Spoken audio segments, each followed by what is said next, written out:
Bueno, vamos a recordar de qué estuvimos hablando ayer. Ayer el tema que comenzamos fue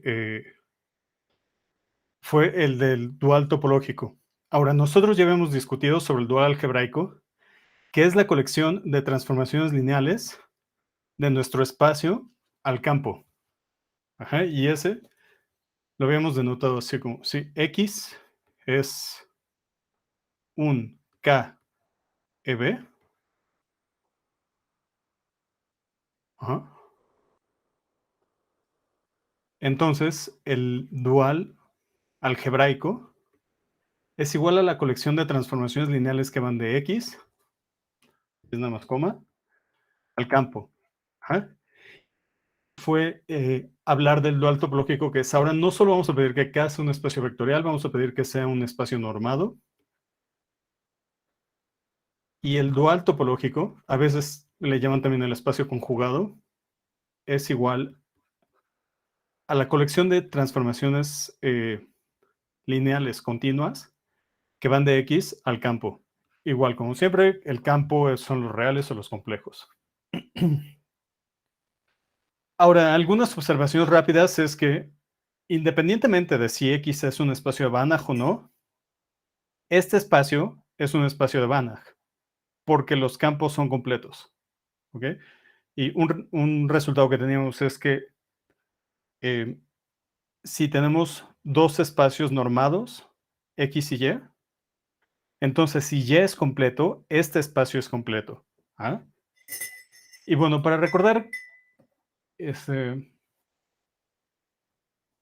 bueno, no sé cómo lo ven ustedes, pero la primera vez que yo vi eso, como que me causaba un poco de suspicacia el que este espacio fuese completo, aun si el dominio no es completo. Ajá. Pero, pero bueno, si recordamos cómo, cómo se ve la condición de Cauchy en este espacio, pues realmente lo que estamos buscando es, si tenemos una sucesión de Cauchy de operadores en este espacio, o sea, tenemos esto. Cuando queremos estudiar el límite puntual, lo que terminamos haciendo, o sea, la manera en la que construimos el límite, perdón, el límite uniforme, primero lo construimos de manera puntual y luego vemos que la sucesión de operadores converge uniformemente a ese límite, ¿no?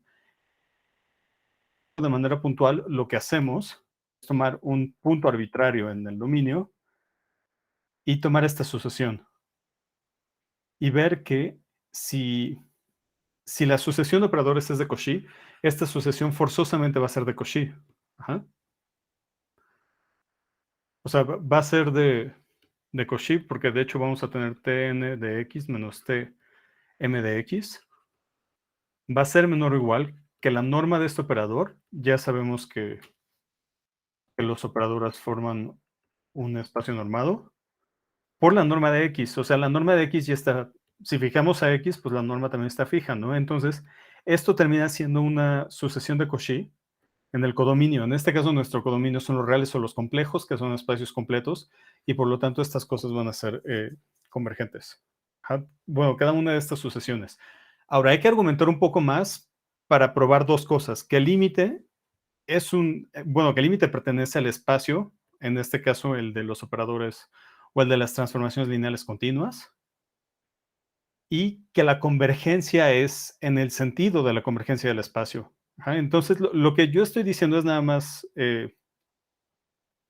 lo estoy diciendo entre mnemotecnia y entre una manera de empatar algo que podría ser anti-intuitivo o contraintuitivo en un principio, ¿no? Que este conjunto, independientemente de lo que pase en X, va a ser completo cuando el codominio es completo.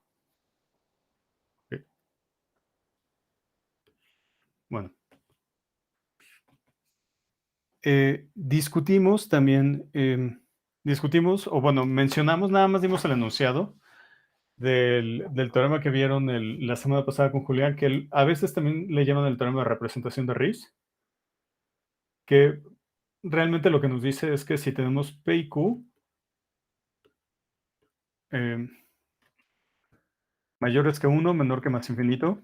Entonces, el, el espacio LQ, voy a ponerle L, pero no así, sino el de las clases.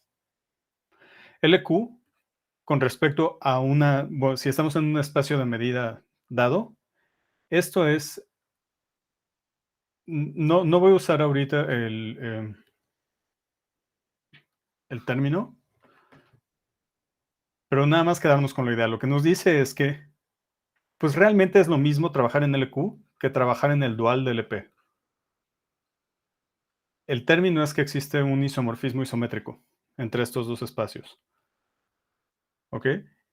Y el enunciado que había quedado la vez, bueno, que nada más dijimos, o el teorema que enunciamos únicamente al final de la clase, pero ya no discutimos sobre él, o no muy a fondo, es un teorema que nos habla sobre, bueno, que, que caracteriza, en este sentido de la existencia de un isomorfismo isométrico, al espacio dual de un espacio cociente. ¿Sí? Ahora, vamos a leerlo y vamos a divagar, no sé, unos 10, 15 segundos, porque el enunciado se ve feo, pero quiero que vean que no lo es tanto. Y bueno, también vamos a recordar que si F es un subconjunto de X, con X un conjunto, un espacio normado, eh, F así es el aniquilador de F y lo definimos como todas las transformaciones que están en el dual, o sea, todas las transformaciones lineales continuas que van de X al campo, tales que se anulan en F. ¿Ok? Eso es lo que estamos diciendo. Ahora, el teorema es, si empezamos con un espacio normado y un subespacio cerrado, ahí está nuestro espacio normado y tiene su subespacio cerrado. Ahora, recordemos, este eh, tiene una estructura de espacio normado. Ajá. Tiene una estructura de, eh, bueno, por el momento nada más me interesa la estructura de espacio normado. Pero lo que no tiene necesariamente es la estructura de espacio de Banach. Sin embargo, de nuevo, cuando sacamos el dual, esto ya es un espacio de Banach, ¿no? Porque de nuevo los reales, o bueno, los complejos son, bueno, los reales o los complejos, dependiendo de cuál estamos considerando, son completos. Y ahora, F es un subespacio. em, bueno, aquí me parece que no lo escribimos ayer, pero bueno, esto es un ejercicio. Probar que si F es un subespacio cerrado,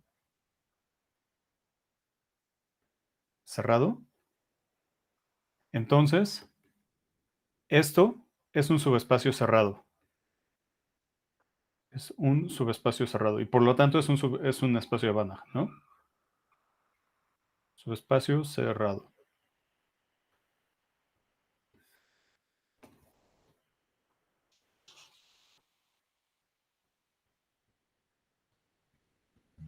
Ok, entonces, bueno, vamos a ver rápido. ¿Cómo probaríamos esta afirmación? Bueno, pues en dos cachos. No estamos diciendo que es un subespacio cerrado, pues podríamos decir, o bueno, podríamos probar primero que es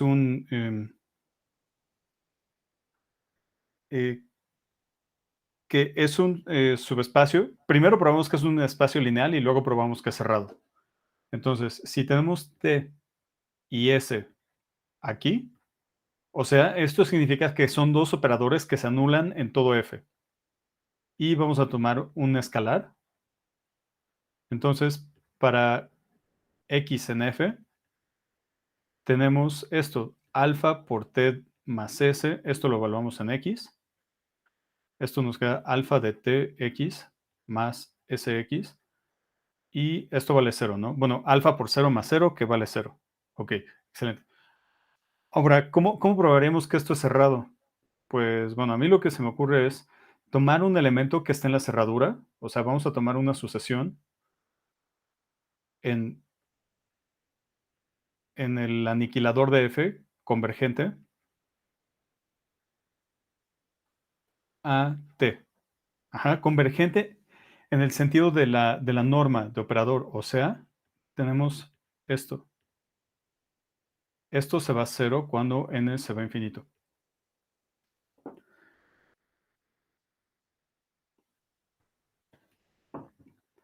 Entonces, lo que podemos hacer es, bueno, lo que queremos ver es que t de x vale 0, ¿no? Para toda x en f. Lo que podemos ver es que la norma vale 0. O sea, si vemos esto, ya acabamos. Pero ahora, t de x, la norma de t de x, lo podemos escribir como la norma de t de x menos la norma, perdón, la norma de tx menos tn de x más tn de x. Ajá. Ahora, este término de acá, pues como cada tn pertenece al aniquilador de f, vale 0, ¿no? O sea, esto vale 0. Bueno, entonces, este término de aquí lo podemos escribir, bueno, de este modo. Tn por la norma de x.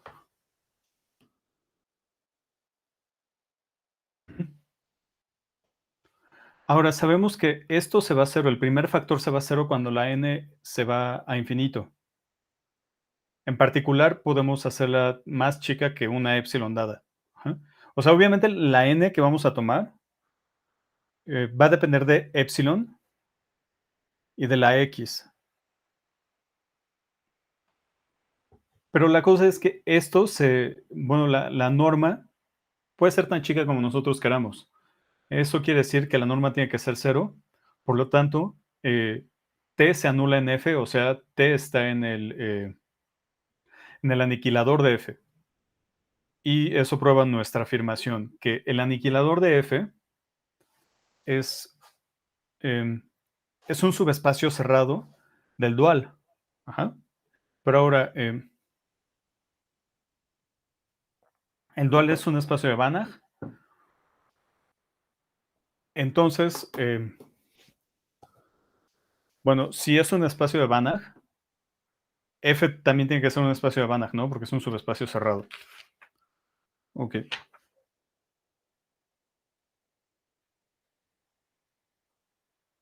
Bueno,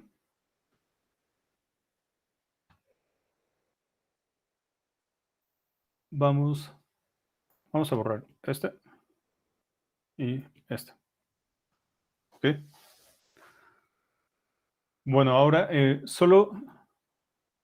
perdón que esté dudando, es que por un momento me entró o sea, se me olvidó por un segundo qué normal le estamos poniendo a x módulo f.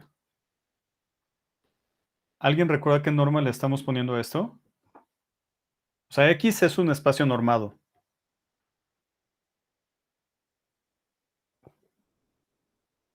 Y yo les dije con mucha seguridad que esto es un espacio normado.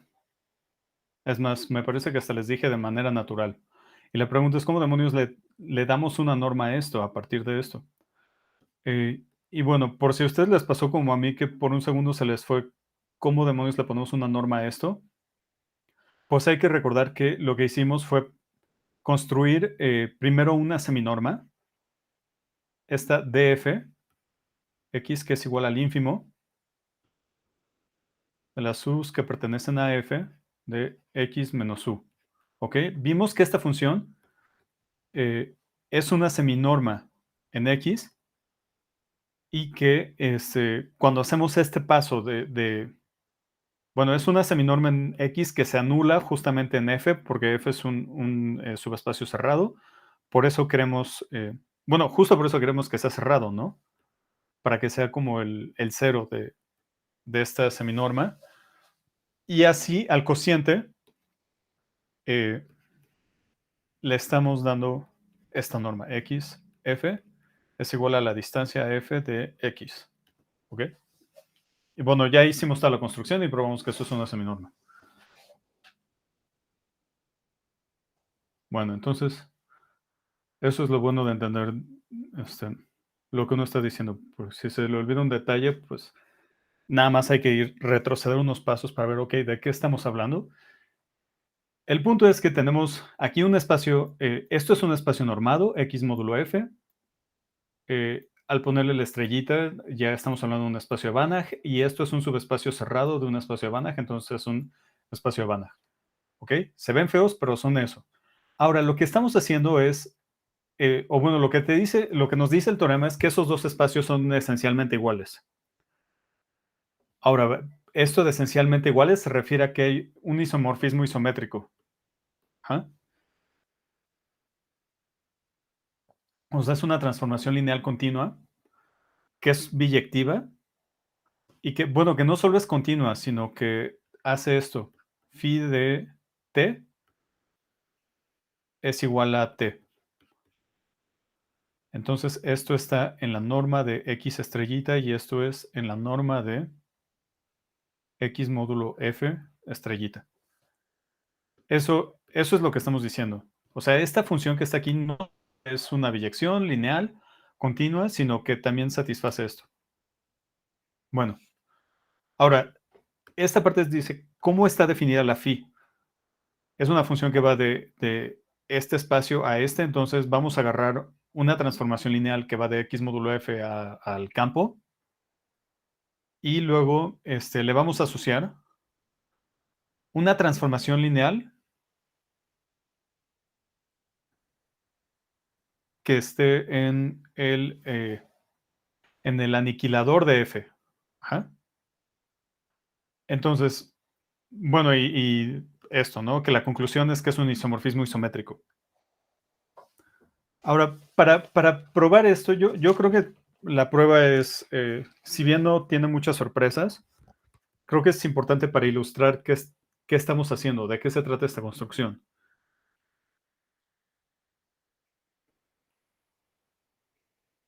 Entonces, la demostración la voy a poner en varias afirmaciones. En la primera es que phi está bien definida. Está bien definida. Ahora, usualmente cuando decimos que una función está bien definida, lo que estamos diciendo es que, por ejemplo, cuando estábamos hablando del cociente y definíamos una función a partir de un representante, al decir que está bien definida nos referimos que no importa qué representante tomemos, la regla de correspondencia va a ser la misma, ¿no? Aquí, al decir que está bien definida, me refiero a que esta función que nos está dando aquí realmente pertenece al aniquilador de f. ¿Ok? Entonces, sea, bueno, probamos que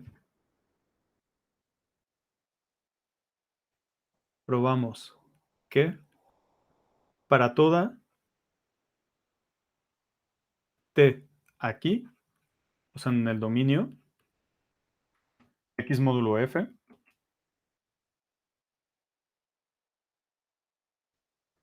la función phi de t pertenece al aniquilador de f. Ahora, igual, una observación, la función como... esta regla de correspondencia tiene sentido, ¿no? Porque podríamos decir que de hecho phi de t lo estamos definiendo como el mapeo cociente o la función cociente y a lo que nos dé le aplicamos t. Entonces, eso no es problema. La regla de correspondencia sí tiene sentido. Lo que queremos ver es que el bicho que nos queda realmente pertenece al aniquilador de f. Entonces, para x en f, tenemos esto, phi de t. Esto es una sola función. Evaluado en x es igual a t evaluado a la a la clase de equivalencia de x. Pero como x pertenece a f, está en la clase de equivalencia del 0. Y esto es el 0. Ok, entonces al menos phi de t cumple lo que queríamos. Por lo tanto, phi de t es una función que está en el aniquilador de f. Perfecto. Ahora vamos a probar que es inyectiva. Phi es inyectiva. Ahora, ¿se acuerdan cómo probaban en álgebra lineal que una transformación lineal es inyectiva? Viendo que solo Que el manda único que va a el dar al cero. 0 es el 0. Exacto.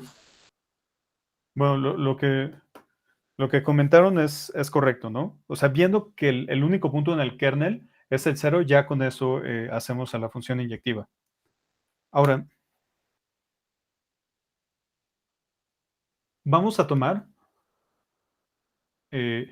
una función, sea t, aquí, distinta de 0. De 0. Eso quiere decir que existe una clase de equivalencia. Entonces, existe una clase de equivalencia en el cociente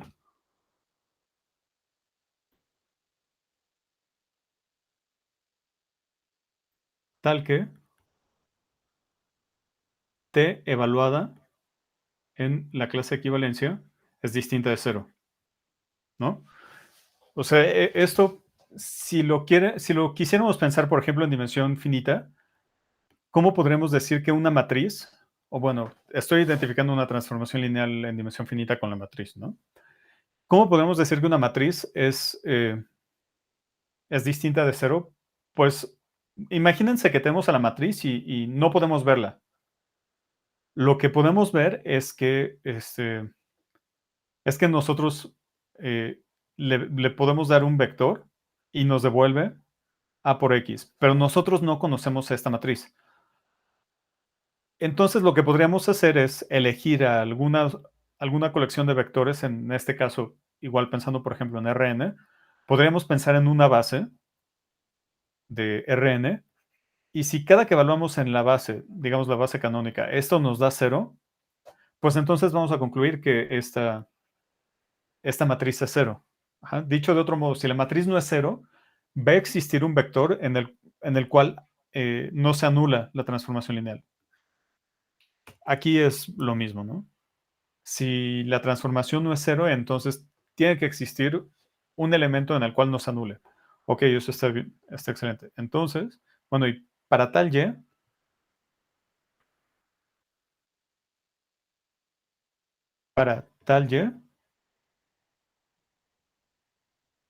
eh, tendríamos, o sea, y lo estoy tomando como un representante de esta clase, ¿no? Tendríamos, bueno, vamos a ser un poquito más ordenados. Para z que pertenezca a esta clase de equivalencia, tendríamos phi de t, o sea, esta función phi de t evaluada en z sería igual a t de y, o t de z, que por la manera en la que elegimos a z es lo mismo que t de y esto es distinto de 0. Es decir, empezamos con una transformación que es distinta de 0 y concluimos que phi de t es distinta de 0. Es decir, o bueno, en breve,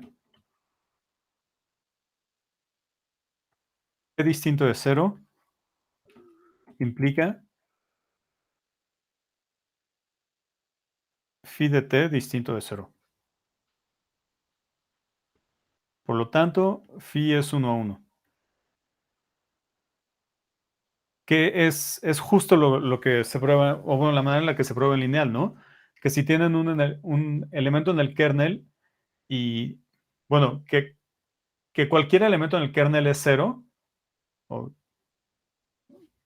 pues sí. O sea, si tienen para todo acá en kernel de t, así se ve mejor, ¿no? K igual está en el kernel de t implica K igual a 0. Esto es equivalente a decir que la transformación es inyectiva, pero bueno, esta implicación es lo mismo que decir que K es distinto de 0, implica K no pertenece al kernel, y es lo que estamos probando aquí. ¿Ok? Entonces, bien. Entonces, ya tenemos una transformación lineal que sí va entre los espacios que nos interesan y es inyectiva. Tenemos que probar todavía que es suprayectiva, que es un isomorfismo y que luego que es isométrica. Entonces, vean, o sea, al final la demostración se va a ver larga, pero nos fuimos viendo como paso por paso. Entonces, la tercera es phi es sobre. Y bueno, para ver qué es suprayectiva, lo que vamos a hacer es vamos a tomar un elemento del aniquilador de F y vamos a encontrar de algún modo un elemento que esté en el dominio, tal que phi de ese elemento nos da el elemento del aniquilador que habíamos elegido. Entonces, para que no parezca trabalenguas, vamos a ponerle nombre a las cosas. Sea R aquí. Lo que vamos a encontrar, o sea, lo voy a poner en amarillo, vamos a encontrar una SR aquí, tal que phi de SR sea igual a R. ¿Ok? Eso es lo que vamos a hacer.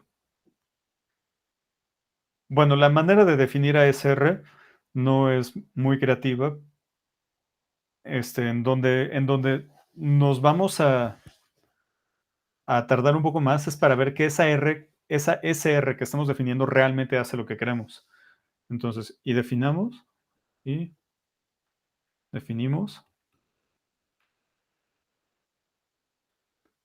a SR.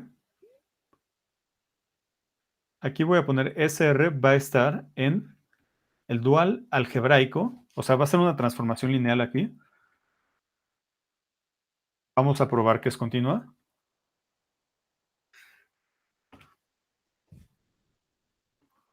¿Cómo? Para toda X en bueno, en el cociente, SR de X es igual a Rx. Ahora, solo quiero hacer una observación. R está aquí. Y bueno, el aniquilador por definición es un subconjunto del dual. O sea, R es una transformación lineal continua. Ahora, que pertenezca al aniquilador significa que el kernel de R contiene a F. Ajá, lo que nos está diciendo es que todo elemento de F se va a cero al aplicar R. Entonces, es otra manera de decir que eh, F está contenido en el kernel de R. ¿Ok? Eso lo digo para que, bueno, porque aquí sí ocurre este fenómeno, ¿no? O sea, ¿cómo sabemos que esta función está bien definida? Lo vamos a probar, pero aquí sí hay que probarlo, ¿no? Porque aquí estamos agarrando una clase de equivalencia y aquí estamos agarrando un representante, ¿no? O sea, ahorita para escribir puse el mismo representante, pero bien podríamos haber puesto otro representante aquí. Tendríamos que probar que, eh, que R evaluada en X no depende del representante, sino de la clase en sí. O sea, dicho de otro modo, lo que debemos probar es que si X menos Y está en F, entonces, eh,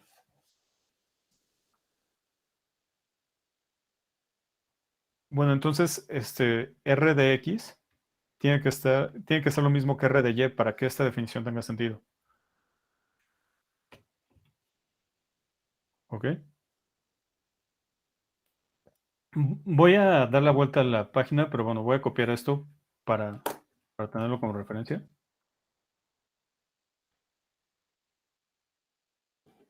Y nada más pongo aquí que es el dual algebraico porque eso no se copió.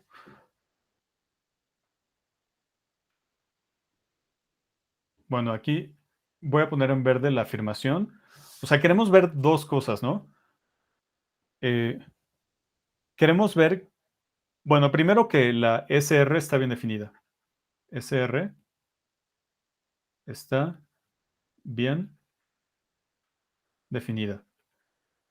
O sea que no importa qué representante tomemos de cada clase, el resultado va a ser el mismo. Entonces, si X y Y en X son tales que, o satisfacen, X menos Y está en F, entonces, de nuevo, como F está metido en el kernel de R, Rx menos Y es igual a 0. Pero ahora, R es lineal. Entonces, esto nos dice que R de X es igual a R de Y. Me estoy ahorrando un paso que es nada más poner 0 es igual a R de X menos R de Y y pasar la R de Y al otro lado. Eso es lo que estoy haciendo. Y bueno, y de aquí concluimos que SR está bien definida. Está bien definida. De nuevo, es la situación que comenté hace rato, ¿no? Estamos definiendo una función en las clases de equivalencia a través de sus representantes. Entonces, lo que tenemos que ver es que esa regla de correspondencia que estamos dando no cambia si cambiamos el representante. O bueno, la imagen, mejor dicho. Ok, entonces hasta el momento sabemos que nuestra función, ok, si es una transformación lineal, es una transformación lineal porque igual podríamos ver que R, bueno, eh, es una transformación lineal porque si ponemos alfa X más Y, esto es igual a la clase de alfa X más Y. Y al aplicar SR del lado izquierdo, pues nos va a quedar SR del lado derecho. Entonces, más Y, esto es igual a SR de alfa X más Y. Por definición, esto es R de alfa X más Y. Y la R es lineal, entonces nos queda alfa R de X más R de Y. Y aquí volvemos a, bueno, utilizamos que el primer sumando es alfa por SR de X, de la clase de X y el segundo es R de la clase de Y. ¿Ok? Entonces aquí no hay sorpresas en probar la linealidad. Ok, entonces tenemos que nuestra función SR es una transformación lineal que va del cociente al campo. Va al campo porque la R va al campo, ¿no? Y así lo estamos definiendo. Entonces esa parte está bien. Ahora lo que tenemos que probar es que la SR es continua. SR es continua. Te lo voy a poner así. Pertenece al dual. Ujú. Eh, igual, recordar que en dimensión finita la linealidad ya nos implica la continuidad. En dimensión infinita, eso no necesariamente es cierto. Ah, bueno, eso no lo quiero borrar. Voy a poner aquí en amarillo qué es lo que queremos probar, porque creo que conviene tenerlo en la cabeza. Queremos probar que existe una C mayor que cero, tal que para toda X en el cociente, o sea, para toda clase de equivalencia, tenemos que SR de X en valor absoluto es menor o igual que una constante por la norma de X. Perdón, la norma de la clase de equivalencia de X. Esto es lo que queremos probar. Y bueno, la norma es en X módulo F. Ok, de nuevo lo digo porque creo que si no lo tenemos en cuenta, podemos hacer las cuentas, pero pues hacer las cuentas sin ninguna dirección no tiene sentido, ¿no? Entonces, esto es lo que queremos probar. Ahora lo vamos a probar en dos partes. Tomemos una clase arbitraria y un representante.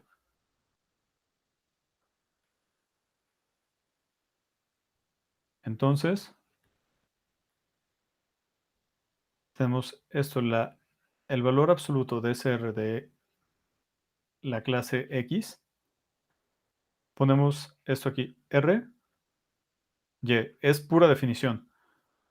Ahora la R es acotada, ¿no? Entonces aquí tenemos esto. Pero usualmente me había ahorrado eh, me había ahorrado ponerle nombre a las normas de los operadores, pero como aquí ya estamos hablando de varios espacios al mismo tiempo, lo voy a poner. Entonces, esta R es con respecto a la norma del dual, ¿ok? O es la norma del operador. Y esto es por la norma de Y, pero en X. Ujú. Ahora, lo que estamos diciendo es que eh, este lado izquierdo, o sea, vean, el lado izquierdo depende de la clase de equivalencia.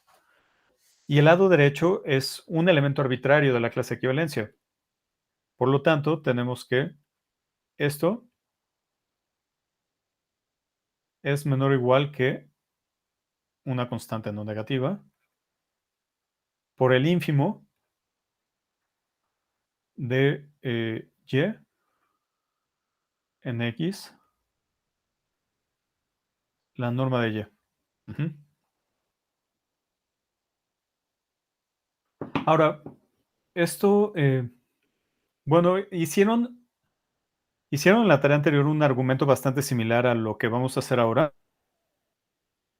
pero, pero bueno, vamos a hacerlo. Es que, vean, si aquí escriben esto de este modo, ahora vean, la clase a todo X, o a la clase de equivalencia de X, esto es la colección de puntos de esta forma, ¿no? Bueno, de vectores de esta forma, con U en F. Ajá. Ahora, como F es un subespacio, pues da lo mismo que pongamos X más U o X menos U. ¿Ah?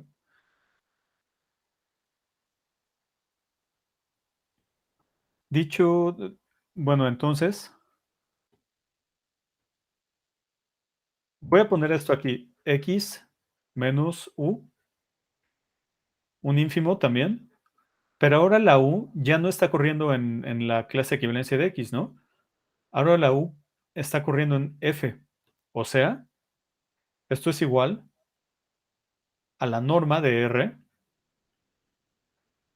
por la distancia a F de X. Ujú. Pero aquí es donde recordamos qué norma es la que le estamos poniendo al cociente.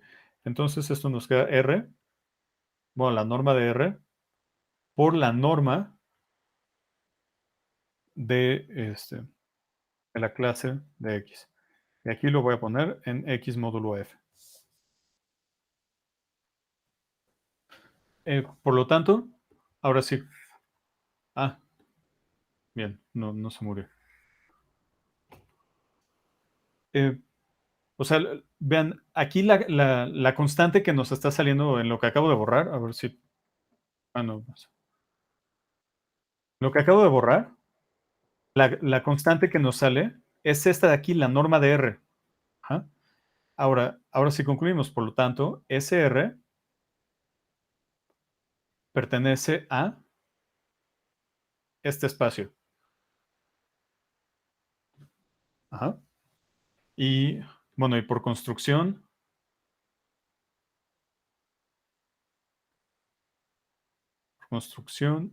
phi de SR igual a R y phi es sobre.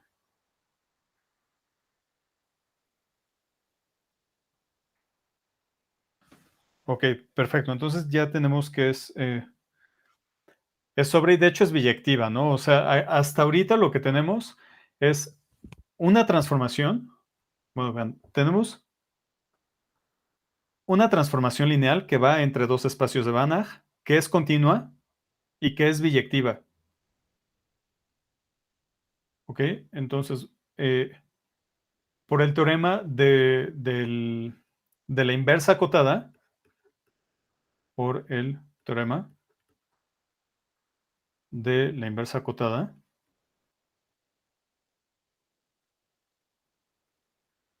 acotada,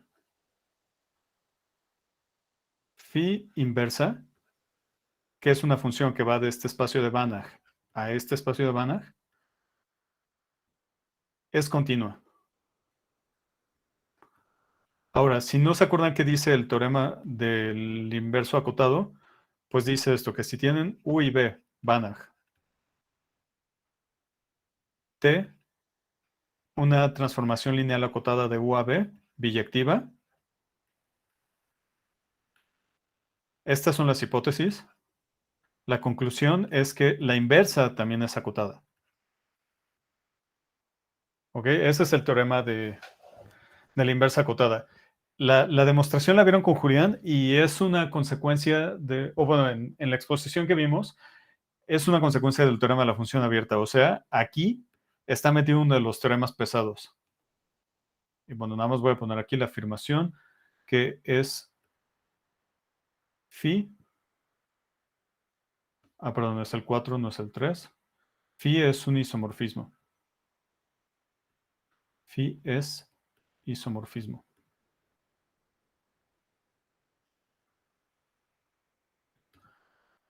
La última es que phi es una isometría. Ahora, quiero que vean una cosa. Esto, bueno, la condición que voy a escribir,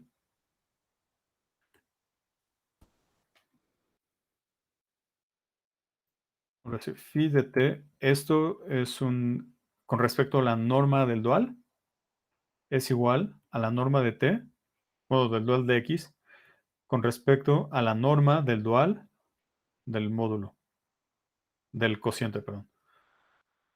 Ahora, quiero que vean que el que tengamos, en general en espacios métricos, ¿no? Si x y y son métricos,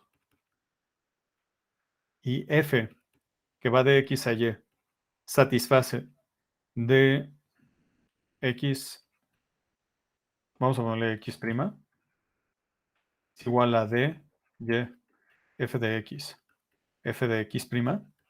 En este caso decimos que es una isometría, ¿no? Pero la definición lo que sí nos dice es que f tiene que ser inyectiva. Ajá. Porque vean, si tenemos x y x', tales que f de x es igual a f de x', eso nos dice que el lado derecho tiene que ser 0, ¿no? Pero bueno, como el lado derecho es igual al izquierdo, el lado izquierdo tiene que ser 0 y eso nos dice que x tiene que ser igual a x'. Entonces, en general, una isometría sí es, o bueno, una función que satisfaga esta condición sí es inyectiva, pero no podemos garantizar que sea suprayectiva. ¿Ok? Entonces, por eso aquí, eh, o sea, tenemos que ver todas las cosas por, bueno, por aparte, por cachos, ¿no? De nuevo, el que esto sea cierto, incluso con la estructura lineal, no implica que la función sea sobre. Por eso también tuvimos que ver eso.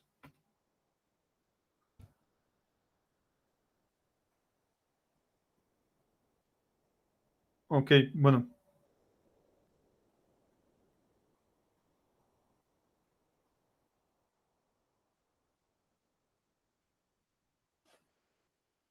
em, a ver, permítanme. No hemos probado que es continua, entonces estoy diciendo, eh, me estoy comiendo un paso. O sea, la conclusión es correcta, pero lo que... eh, la conclusión es correcta, pero me falta probar que la phi es continua, ¿no? O sea, eso no ya lo dije, divagué al respecto, pero no dije, nunca probamos que fuera continua. Entonces, por el teorema de la inversa acotada, esta cosa es continua. Y vamos a hacer el truco sucio de, de decir si phi es continuo.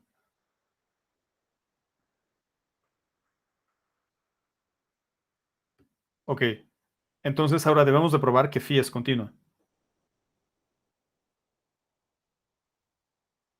Ajá, sí, perdón, me hice bolas porque lo que probamos, o sea, probamos la continuidad de SR, ¿no? Pero eso no prueba la continuidad de phi, queremos probar la continuidad de phi. Ahora, veremos que para toda t en el dominio, phi de t, esto está aquí, es menor o igual que t. Bueno, la norma de t. Entonces, lo que nos va a estar diciendo esto es que la norma de phi va a ser menor o igual que 1.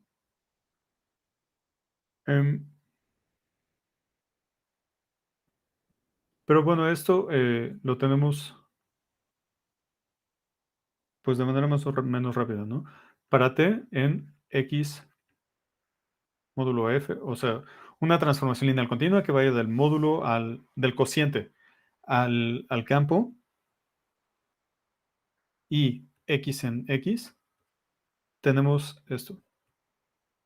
Phi de t de x, pues nada más sustituimos, esto nos queda t de la clase de equivalencia de x, esto es menor o igual que t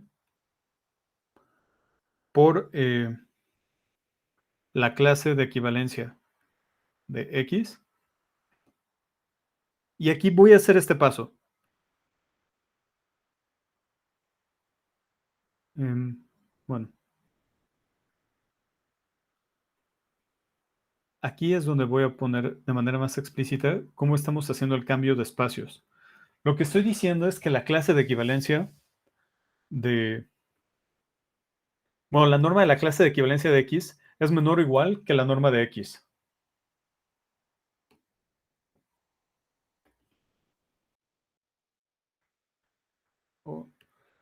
Entonces, usamos que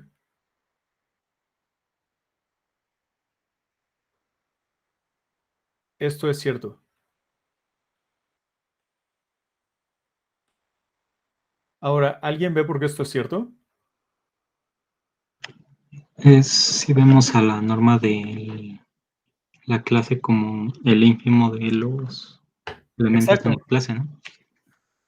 Sí, sí, eso está perfecto. ¿Por qué? O sea, la desigualdad es cierto porque es cierta, es igual al ínfimo sobre la sus en f de x menos u. Ahora, el 0 pertenece a f, ¿no? Entonces aquí le estamos sacando el ínfimo un conjunto que contiene la norma de x. ¿Ok?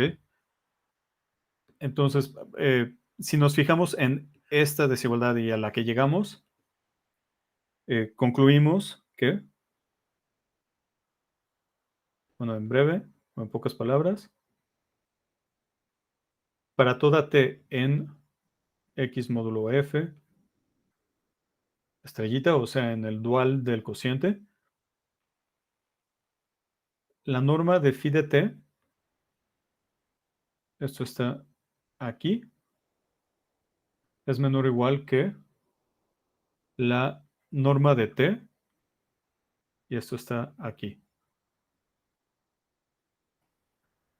Y bueno, y también concluimos que la norma de phi es menor o igual que 1. Esto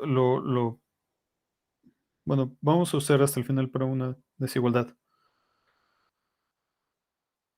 Ahora, ya casi tenemos todo, ¿no? Ya tenemos que la función phi está bien definida, es continua. Ven, me voy a regresar al teorema para que vean qué son las cosas que ya vimos. Bueno, ¿esto está bien definido? Sí. Bueno, vamos a ponerlo aquí abajo, ¿no? Sí, bien definido. ¿Es un isomorfismo? como, o sea, isomorfismo entre espacios de Banach en el sentido de que es una transformación lineal, biyectiva, continua y con inversa continua. Perfecto. Y ahora nada más nos falta ver qué es una isometría. Ajá. Bueno, nada más igual para que observen que esto de isomorfismo isométrico se dice muy breve porque son nada más dos palabras, pero involucran muchas ideas, ¿no? O bueno, hay varias condiciones que están resumiendo esto de isomorfismo isométrico. O sea, está resumiendo que estamos hablando de una transformación lineal que es continua, biyectiva y que el inverso también es continuo. Bueno, entonces lo que tenemos que probar ya es únicamente la parte de isometría,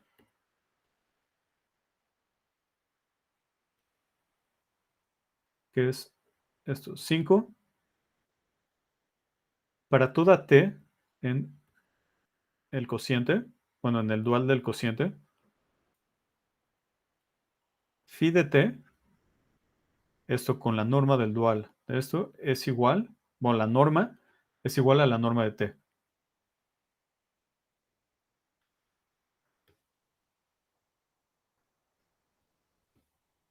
Bueno, aquí voy a recordar unas cuentas que probamos aquí en la subproyectividad. Ujú.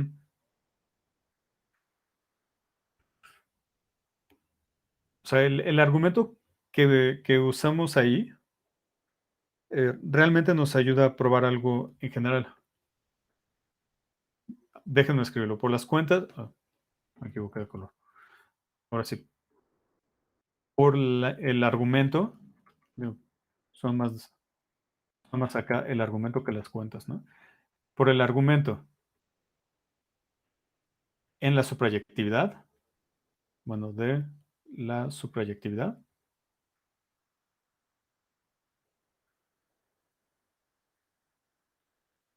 Tenemos que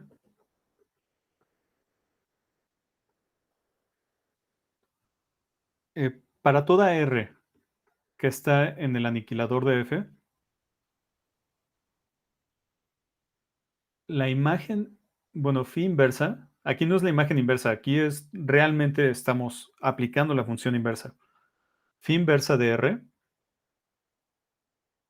esto es bueno, estamos en el dual del cociente, es menor o igual, bueno, su norma es menor o igual que la norma de R, no el dual. Ajá. Ahora, en consecuencia, bueno, sí, para toda t en x módulo f, tenemos que,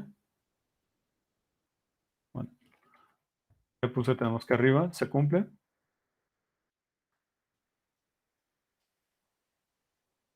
La phi evaluada en t, esto es en la norma del dual de x, es menor o igual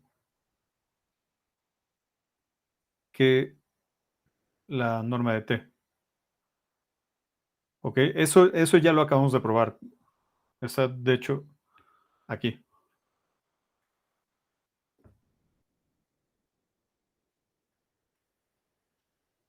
Ok, tenemos esta desigualdad. Pero ahora, eh, lo que vamos a hacer es escribir a t como phi inversa de phi de t. Estas son funciones, ¿no? Entonces, de nuevo, igual aquí estamos hablando de objetos que pueden ser pesados, pero finalmente aquí son funciones de lo que, bueno, la phi inversa. Entonces, componer a una función con su inversa nos da la identidad. Esto nos queda phi inversa de phi de t y seguimos con la norma eh, eh, del dual del cociente. Ahora, aquí es donde vamos a utilizar esto que recordamos aquí arriba, ¿no? O que rescatamos de la prueba de la suprayectividad. Esto es menor o igual que phi de t. La norma de phi de t, perdón. Y esto es aquí. Y Y pues ya acabamos, ¿no? Porque este cacho de aquí, bueno, el lado izquierdo del término, o el término con el que empezamos es el mismo con el término con el que acabamos. Entonces, estas desigualdades tienen que ser igualdades. ¿Qué da?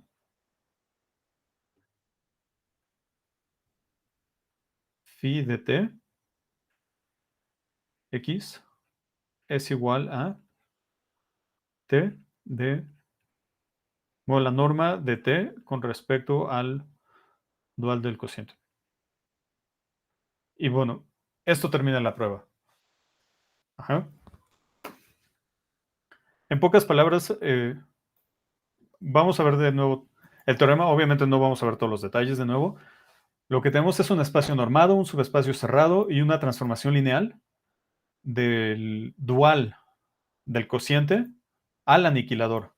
Lo que, bueno, y lo estamos definiendo como lo estamos definiendo ahí. Lo que estamos diciendo es que esa transformación es un isomorfismo isométrico. O dicho de manera más breve, si tenemos un espacio normado y un subespacio cerrado, el dual del cociente es isométricamente isomorfo al aniquilador de F.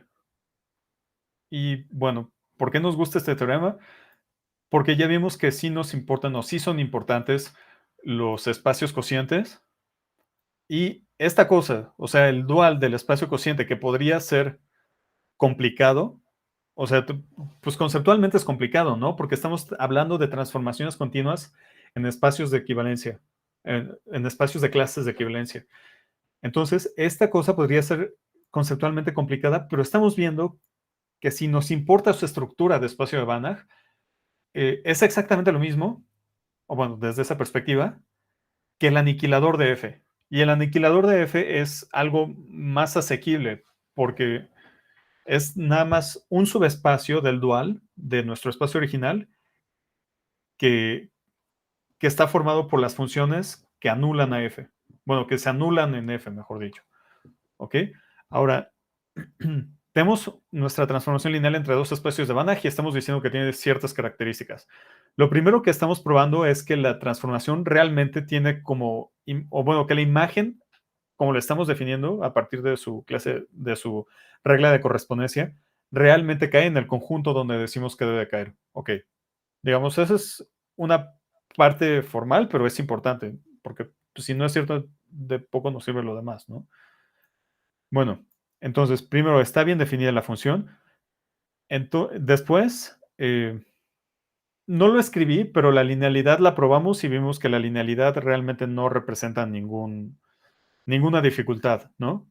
O sea, igual sería un poco pedante decir que es obvia, pero pues sí es obvia, ¿no? Porque en la definición están involucradas puras cosas lineales. Bueno, eh, la segunda parte es la inyectividad. En la inyectividad, pues igual se puede ver feo por la naturaleza de los objetos, pero la estrategia que seguimos es la misma que ustedes aprendieron en álgebra lineal. Tenemos una transformación lineal entre dos espacios y queremos ver que es inyectiva, entonces vemos que el único elemento del kernel es el cero. Fue lo que probamos. Ahora, para ver que la función fue suprayectiva, eh, pues eso es, bueno, para hacerlo tomamos un elemento arbitrario del codominio y construimos un elemento en el dominio, ¿no? Pero bueno, primero, como que para construir el elemento, echamos en reversa la maquinita de la regla de correspondencia y eso ya nos dio un objeto. Nos dio un objeto, pero tenemos que ver que ese objeto realmente pertenece al espacio que queremos, ¿no? En este caso, al dual del cociente. Dicho de otro modo, tenemos que ver que esa transformación que estamos definiendo, o sea, si es una transformación lineal, está bien definida, ok, pero tenemos que probar que es continua. Entonces ya probamos la continuidad, ahí sí tuvimos que pensar un poco en esta parte, ¿no? Ok, entonces ya tenemos nuestra transformación lineal continua biyectiva, perdón, todavía no tenemos la continuidad, tenemos nuestra transformación lineal entre dos espacios de Banach, que es biyectiva. Ahora, queremos ver que es un homeomorfismo, ¿no? O sea, que tanto la función como su inversa es continua. Por el teorema de la inversa acotada, basta con que veamos que la función es continua. O sea, el teorema de la inversa acotada nos dice, si ya tienes todo eso que ya dijimos, entonces la inversa va a ser continua. Excelente. Ahora, aquí probamos, bueno, probamos probamos la continuidad mostrando que la norma de phi es menor o igual que 1, ¿no? Igual, la manera en la que lo hicimos fue